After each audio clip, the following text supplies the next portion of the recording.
Okay, so this is just leaving the shop, brand new KTM. So this is the 1290 Super Adventure S. Yeah, the menu system is very interesting. I've got to work out how to get through shortcuts to change modes, but it seems like everything is split separately. So when you change from street mode to off-road mode, you still have to go through and manually select or change all your suspension and ABS and everything. One initial impression on sitting on the bike is with this new fuel tank, your legs are splayed out more than on my 1290R. So I don't know if I like that. Super Adventure R.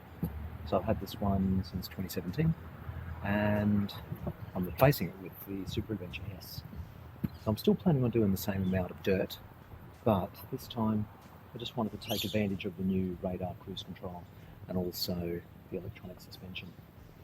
So I haven't been able to test the dirt capabilities much of this one here, other than just a little bit of gravel trails. So I'm trying to get the Pirelli Scorpion STR tyres fitted today, and I'm going to give that a run. I think ergonomics may be a little bit better on the 1290R, but ground touching wise, you know, I can't go flat-footed on the R, while I can with both feet on the S, and that's with the seat in the higher position. I think the rider triangle, it's not as much knee bend on the R because the pegs, well, the seat's a little bit higher. Is that the other one it's replacing? Yeah. This one's got big shoes to fill because the other one was my overall favourite bike. Oh, really? Yeah, because you could go anywhere and do anything on it, and it was really good. It definitely feels like it's like a big supermoto, and that's what a lot of the reviews were saying. Yeah. Yeah. Is that what you were looking for there? Yeah, just that fun factor, crazy thing. Yeah. Yeah. It's like, you know, the little 500 now. Yeah. This is like a massive version of that. It's a pretty cool looking bike as well. This thing? Yeah. Yeah. It's pretty mean looking. Yeah. I'll pass you here. Not in the curve. Here. Yeah. Yeah, let me go past here. Yeah. I'll just show you what I was playing with. So Brad's coming with me on my inaugural ride on the new bike. Like Brad's always with me when I get a new car, new bike. Yeah. Yeah. True. New GTR. First week of ownership with this 1290 Adventure S. So far so good. It hasn't been perfect, but it's a pretty good bike. Really enjoying it. You know, a few changes from my Adventure R, but so far so good. And I'm just going to head down this little section here, up into the forest, try a little bit of dirt track. So it's pretty hard packed gravel, so I'm just running the standard Midas TerraForce Rs. So far I've tried them on a little bit of dirt, and they've seemed okay. I'm not expecting a huge amount of grip out of that front, but so far no little frights. Except when I parked the bike here, and the little tiny foot plate of a stand there dug right in, the bike nearly fell over straight away.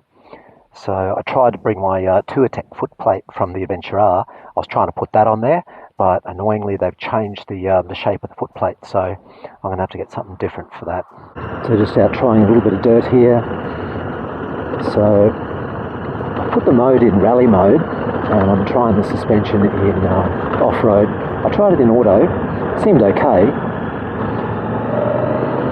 I'll see if I can see any difference with off-road. And this is with those TerraForce R tyres. And the tyres seem okay at the moment. So this is pretty hard packed dirt with the odd bit of squared off rock. I'm trying to be gentle with the rims as well. I'm not trying to slam into any of those.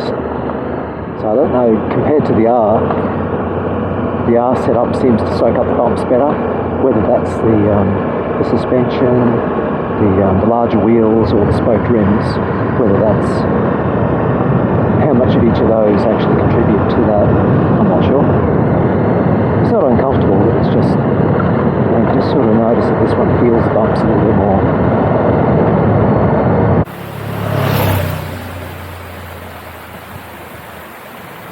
I was just riding the Super Adventure R back to back with this one, and which is the Super Adventure S, and I do like this one. So I do like how nimble it is on the suspension. You know, if you stand up and put the inputs through the pegs, very nimble. So I think when I do go to riding off-road, this is going to be really good. I think probably a 19-17-inch wheel is a good balance between road and dirt. You know, it's just swaying it a little bit more with the road focus, but still capable in the dirt. And ergonomics, I do like it. I wasn't quite sure. I do really like being able to get my feet on the ground. It is easier to get on and off the bike, and it is more nimble. So I think the overall package with the electronics and the handling, it's going to really suit my purpose. If I was doing 80% off-road, 20% on-road, I think the R would definitely be the way to go, especially if it was more technical. But then if it was that technical, then maybe a smaller 1290 might be the way to go, such as the 890R or something like that.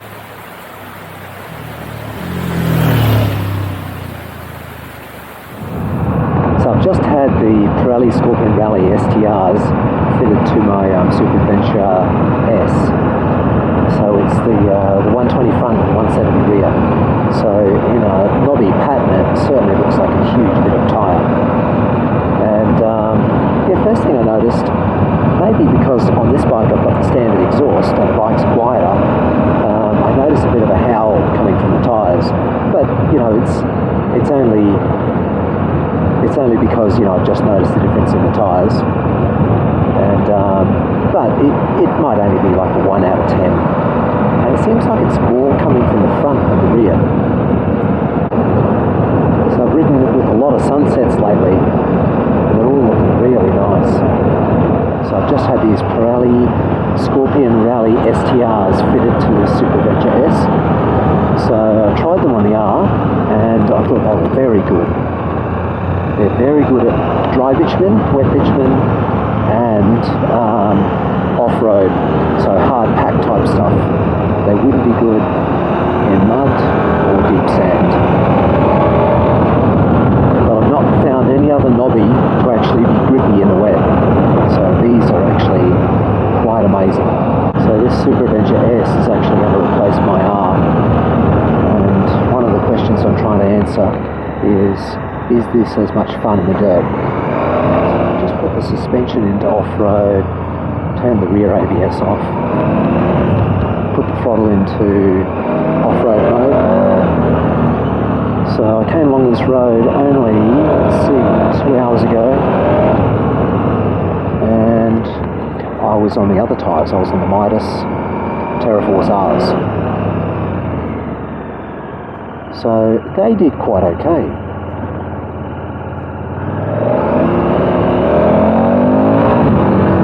These are definitely grippier. I can definitely go more throttle. I was in a different mode then. I was in the rally mode, but I can just tell from the acceleration that these ones hook up better.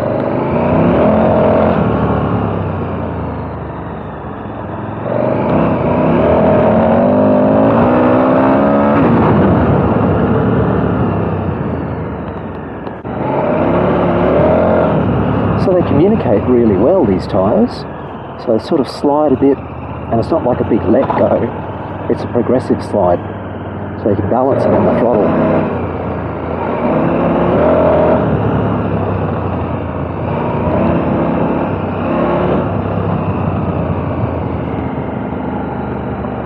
I'm not doing a lot of balancing because of fear of falling off, and the road is not very wide, so I don't want to run off into a ditch. Just trying like an emergency stop in the dirt. Gets the job done. Modes, so there, ride mode, back to street, close throttle, And I'll change that suspension back to street. All of this while still moving. 1, 2, 3, down to suspension, over to auto, but street seems pretty good. That's it. Mode change is done. So I'll still have some dirt on the tyres. But these seem to clean up very quickly. Okay, so we're about to head back up this hill. So previous things were off-road, standard, traction was on, etc. So this time I'm going to toggle a lot of those. So ride mode, I'll change to rally, and ABS, yes, we're keeping that on. And so throttle response is set to street. I might go off-road, so that way it keeps the throttle response the same as what we just had. And the next mode out is we're going to change suspension. And so we're still going to keep it in off-road, but we're going to change the preload adjuster to high. So we've got different percentages, and actually when you look at that little picture, it looks like it's just the rear that's changing.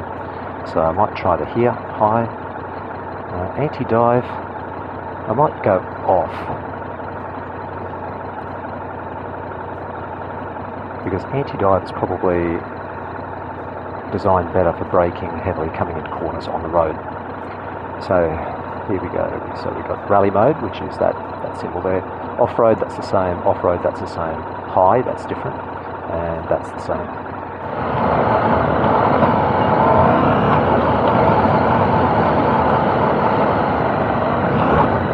That's quite satisfactory. That's quite alright. Shit here. And so we're halfway up.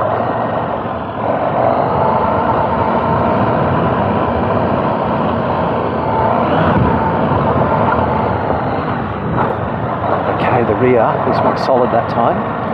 Didn't feel like it bottomed out at all.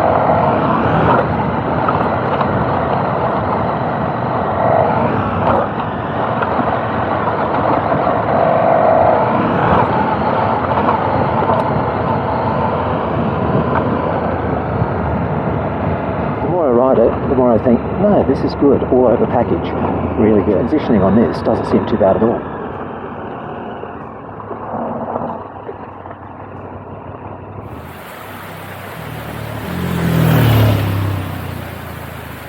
The Cookatoos is going to be back here again. Oh yes, they are. So it's a small flock on the left,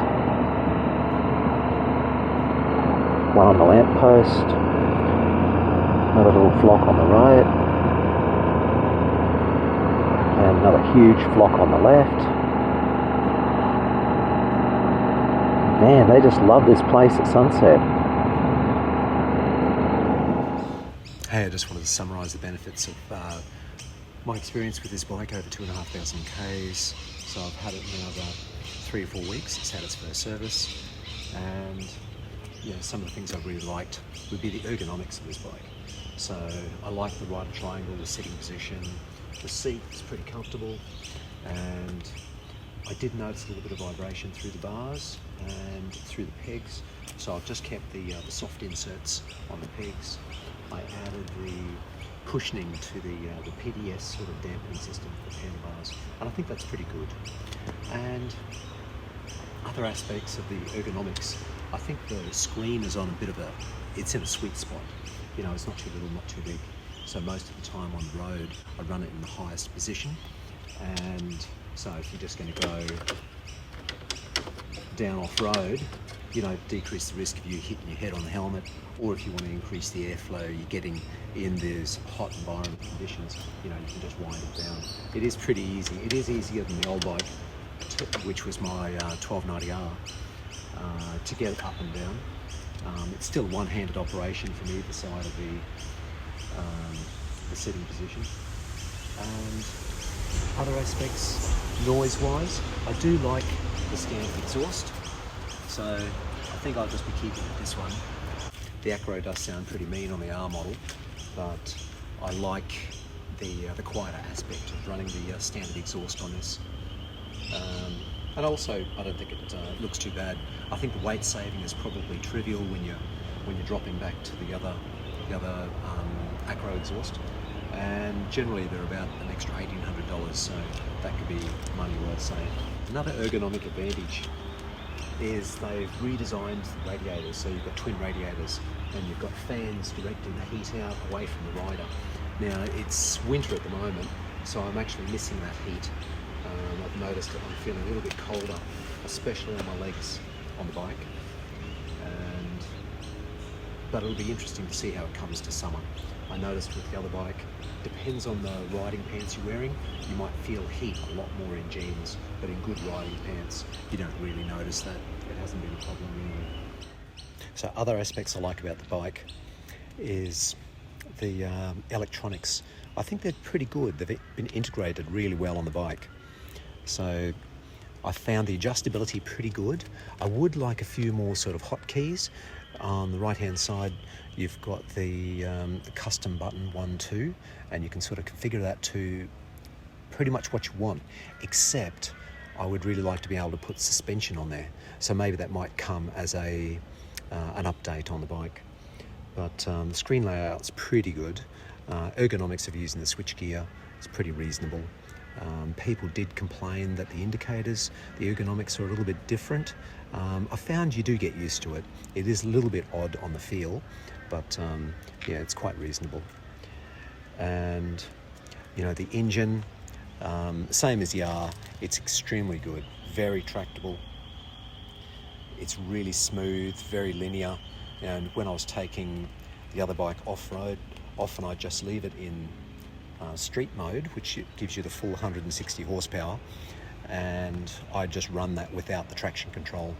So one thing they've done with these bikes, and it remains true on this model, is the traction control is linked to the wheelie control, so you can't really disable or enable wheelies without turning off the traction control completely. So you can actually run this pretty easily with with no traction control at all in 160 horsepower on the dirt. The throttle is very linear, it's very easy to control, so you just got to make sure you don't do a whiskey throttle, otherwise you will be in big trouble. But the motor is really gentle and tractable, so stand-up riding, up-down quick shifter, very easy to work through. And with the electronic suspension, I found that to be pretty good. So they've got multiple modes and sort of in descending order of cushiness. So comfort is the most sort of bouncy and plush. So maybe if you're just doing big highway sections and you really wanted to smooth the bike right out and you're feeling a bit tired at the end of the day, just put it in comfort. One step a little bit tighter is auto, and I'm not sure if it actually has many algorithms to work out, you know, if you've gone off-road or you're on-road. You know, I don't know how much auto really corrects, but it does make it one step closer to a sportier ride. And then you've got street and then sport. Now, it does have off-road and advanced. So with the off-road, I'm not sure what sort of control or algorithms they've got built into there. But overall, I think the suspension is pretty good. The handling is great. I really like it. You know, this bike is very flickable. Range is really good. So it's about 400, 420, depending on how hard you're accelerating. And so that's about the same, I think, as the R model. I did actually have order in for the new multi-strata, and that was one of the things that was a problem with the multi-strata, you know, quite a reduced range. And you know, this is pretty much the fun factor of this bike. You know, overall you just hop on and you think this is fun. So probably a good word to describe it is big supermoto. So a list of the not so good items. I think it would be great to actually have a hotkey on the handlebars that you can actually select suspension modes directly, so you didn't have to go through a 3-step process in the menu.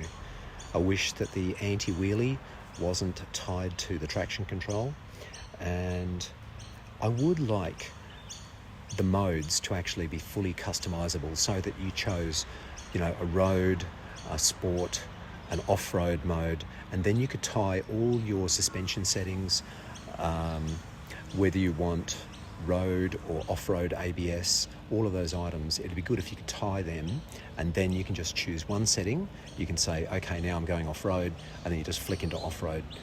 BMW have got that to a degree. They've got a button on the right-hand side where you can just change rider modes, and when you go off-road, you're in the off-road mode.